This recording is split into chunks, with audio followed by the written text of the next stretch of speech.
everybody. Hope you're having a great new year. This is the long-awaited update on my 500-gallon tank. I've been out of the loop a bit with some personal things.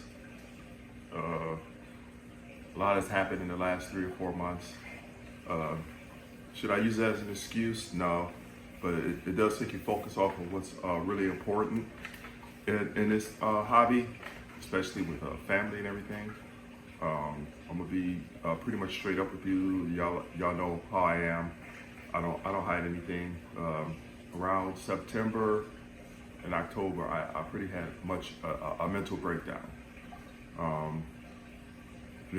I almost lost my house, almost lost my wife, almost lost the tank, and it took a lot for me to stand up and say, yo, I need to get some help. And it hurt. It didn't hurt the ego, but it hurt the ego because I thought I just could solve everything without seeing somebody or talking to somebody to get me through it. Then comes November. If you follow me on IG, a lot of your guys already gave your condolences and praying for my family and everything. My mom passed, and that I still haven't had a chance to recover from that. I'm slowly but surely getting ready to do it, but it's still hard, especially happening around the holidays. During that time, the tank, as you can see now, has been neglected. Well, it's clean now, but there's a lot of fish missing and a lot of coral. I was using a brand of salt. I don't know if it was the salt or my doser, which ironically, while I was doing maintenance, was dead. So, but basically my alk went from 8 to about 11, and I lost a lot of coral. And as for the fish, I wasn't really feeding like I normally do, because like I said, my mind was somewhere else, and I shouldn't have took it out on the fish. I felt like I did. So it took me a while to just sit back and be like, okay, what's next now? So talking to a doctor has really got my mind more focused now. For those who don't already know, I resigned from the store. I won't be involved in that, and a lot of that, I put so much focus into the store, it took away from everything else, including the tank.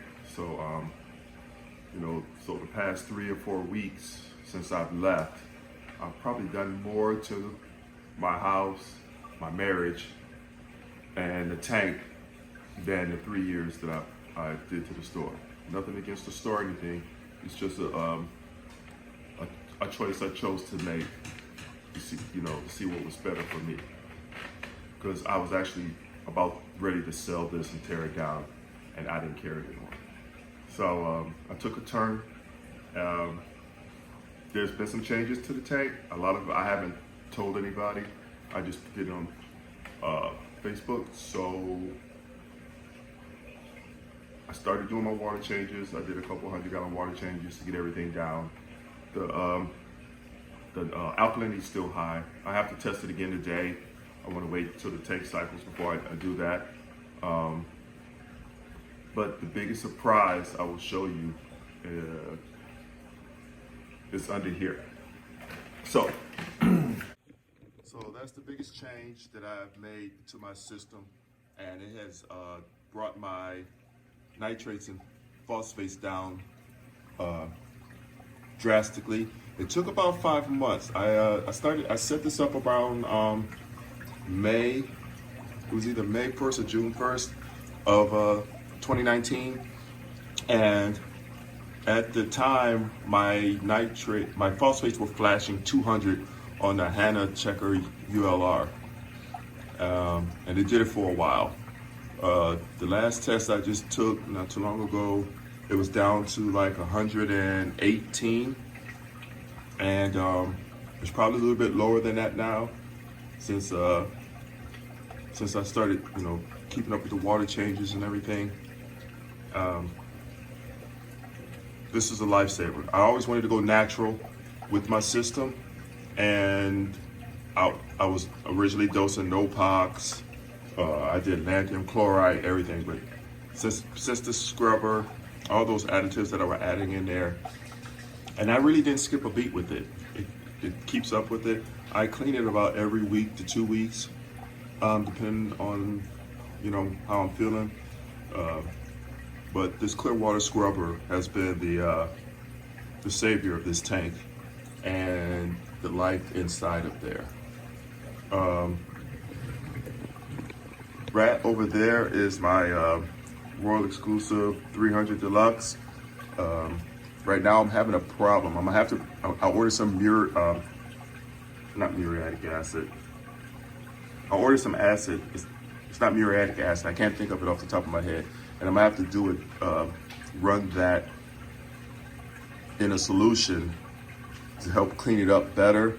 I just saw a video where if you use vinegar to clean your pumps and everything, that the pumps swell and take out the life expectancy of your system. So I got that acid coming in. It's supposed to be arriving today or tomorrow.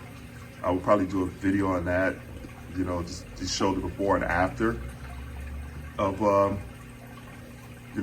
the importance. But actually, even with the skimmer not even running full tilt or anything like that, the scrubber has held its own gratefully and everything. And just like I had mentioned before, as you can see right there, the dosing pump just took a crap. So I got another one coming in tonight. I ordered off of Amazon. So that's pretty much it. I do have a new build going, surprisingly, and I will introduce y'all to that.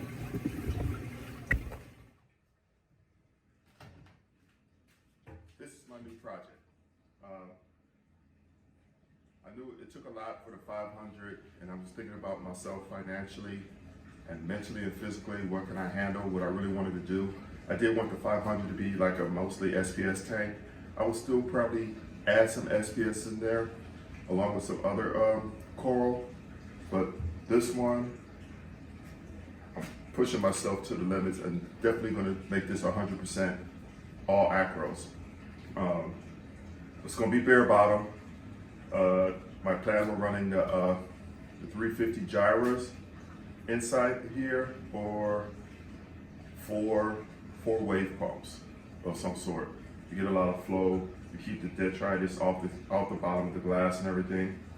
The dimensions are 36 long, 24 wide, and 24 tall. Excuse me. The stand I built is 42.5 inches tall. What I will be using down there is a Clearwater Scrubbers have partnership with another company I can't think of, and they have this sump that you can run the algae scrubber on top with. So I'll definitely be doing that, and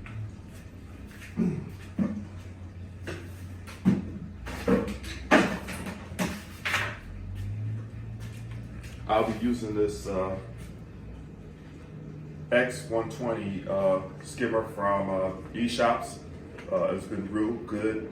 I've used it before, and when I was working at the store, it was like one of the biggest sellers. I would suggest it would do real well.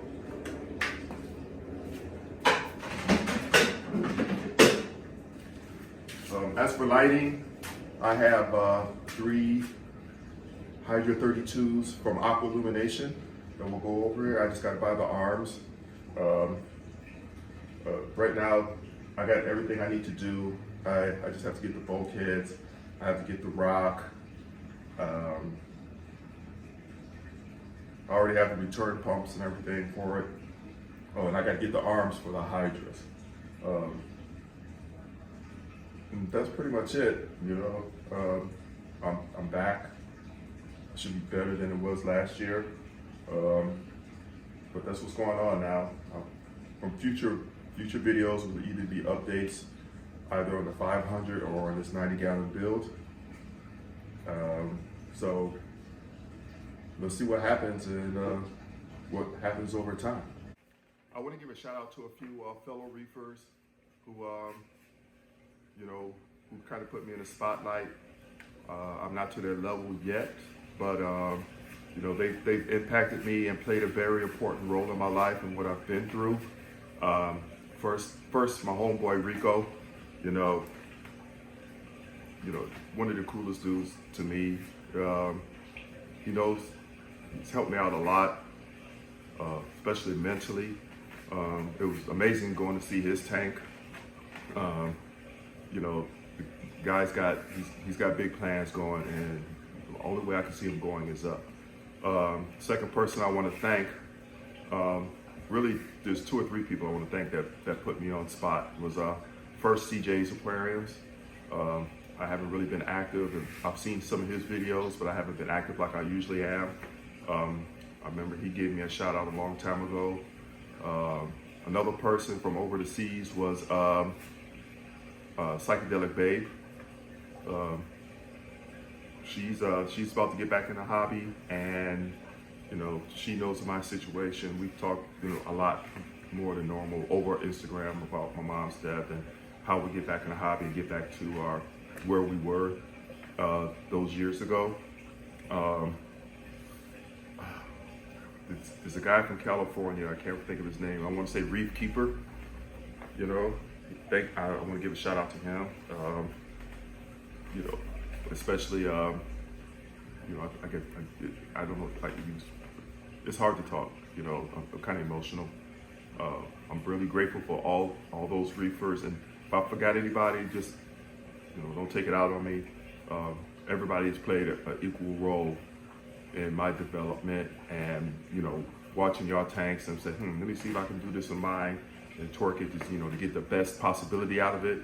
So once again, if you haven't subscribed and hit that bell to get notifications.